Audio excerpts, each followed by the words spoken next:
Welcome back to Scandinavian Cookbook. I'm Sylvia, and today I'm making Swedish saffron buns with vanilla cream filling. I have been in northern Sweden for the past week with my dog Alfie and my friend Lisa. Last night was New Year's Eve and we saw the most beautiful northern lights. And this morning I woke up and I thought, my room's a bit cold, and I checked the weather and it was minus 23 degrees outside. So I decided this would be a good day to stay inside and bake some buns. Swedes love using saffron in their buns, and whenever I have saffron buns, I just think of Sweden. Actually, I usually think of St. Lucia Day, which is in December, but Swedes eat buns with saffron all year round. These buns are light and fluffy, and the dough is quite easy to make, and then you just fill it with vanilla cream and roll them up, and I think they're so cute. I am linking the recipe in the description box below, and while you're there, click subscribe for more Scandinavian recipes.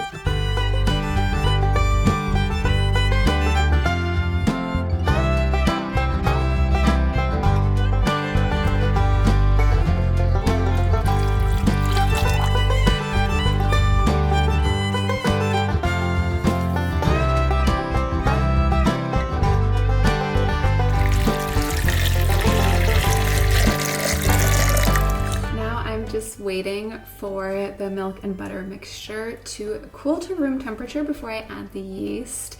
And you really need to be patient here, because if you add the yeast when the mixture is too hot, you can risk killing the yeast. So I'm just waiting. If you're pressed for time, you can set aside part of the milk, only add half of the milk to the butter in the saucepan, and then add the cold milk at the end just to cool it down a bit more quickly. I did not do that this time. I just didn't think about it. So I'm waiting. I was so surprised when I bought saffron at the grocery store here in Sweden because it was so cheap. I mean, not cheap. Saffron is never cheap anywhere in the world, I think. But in Norway, it is so expensive, like prohibitively expensive. I've always been impressed that Swedes bake so much with saffron because it's so expensive. In Norway, I have to save all year just to afford saffron for my lussekatter for St. Lucia's Day. So I usually only bake with saffron once a year. So this feels like quite a treat to bake some Swedish buns with saffron. I think this is about lukewarm now, so I can add in the yeast. I'm using fresh yeast this time, but you can also use dry instant yeast. That's fine as well. This is just what I found at the grocery store.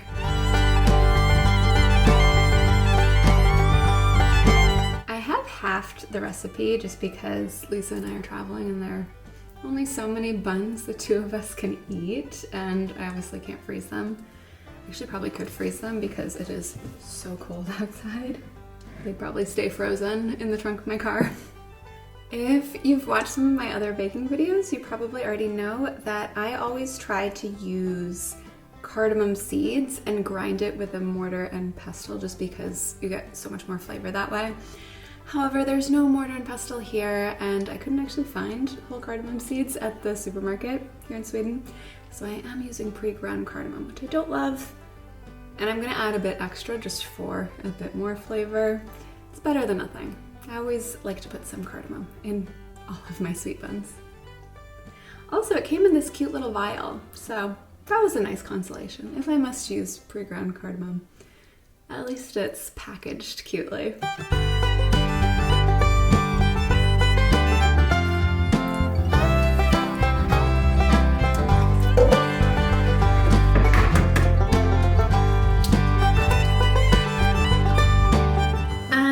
Add most of the flour. I'm gonna save about half a cup or a cup of flour because the exact amount of flour can vary a bit depending on the size of your egg and how sifted the flour is.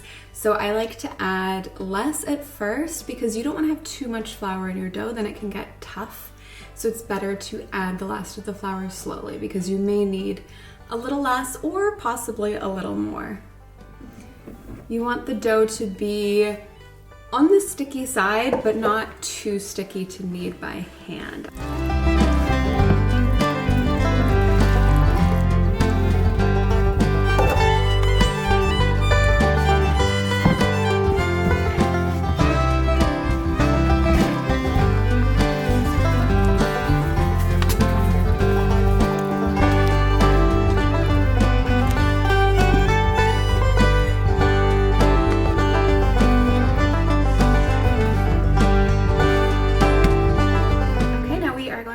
let the dough rise until it's about double in size. Usually takes around an hour, plus or minus.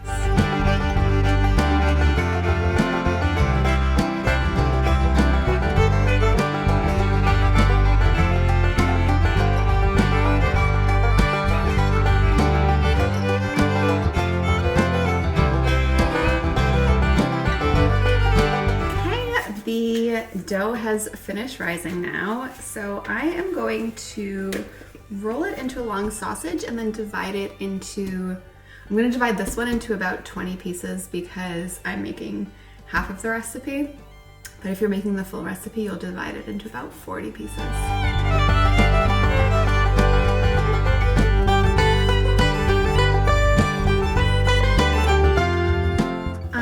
Cut the dough into actually 18 individual buns, and I was a little unsure how I wanted to roll out these buns because I don't have a pizza or pastry wheel here.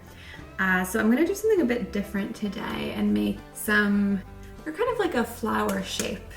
So I'm gonna roll these with a rolling pin into a flat oval and then add the vanilla cream.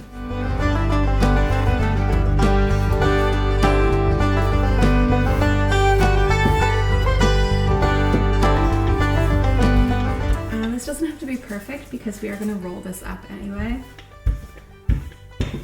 I also don't have a piping bag here, so I'm just using baking paper, which should work just fine.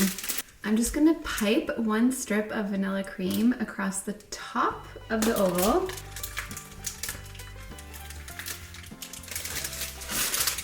And then I'm going to cut petals.